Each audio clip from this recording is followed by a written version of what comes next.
George Russell and Lewis Hamilton collided during qualifying at the Spanish Grand Prix. Former F1 team boss Paul Stoddart doesn't think Toto Wolff will need to say much to George Russell after the British driver's mistake in colliding with Lewis Hamilton last weekend. It ended up being Mercedes' best race of the year, with Hamilton and Russell finishing on the podium behind Max Verstappen. The Spanish Grand Prix was seen as an ideal opportunity to see how Mercedes' upgrade stacked up against the opposition. While Verstappen remains far out in front, the end result saw Mercedes seemingly jump ahead of Aston Martin.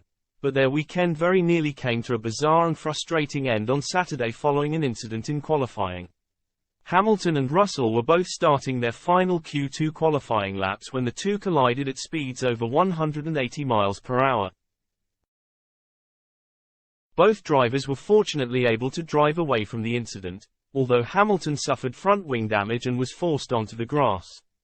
The collision was brushed off as nothing more than a bit of miscommunication after qualifying, as it didn't appear to hamper their weekend, but it remains a talking point. Former Minardi team boss Stoddart believes the blame lies at the feet of Russell, but doesn't think Wolff needs to interject to put his foot down to avoid a similar situation happening in the future. "I honestly think it was a mistake by George Russell when he ran into Lewis Hamilton in qualifying," Stoddart told Racing News. "He didn't know he was there, but of course it's not nice to see. As a team boss, you say to your drivers before every race, you can race and fight well, do what you want, but don't touch each other.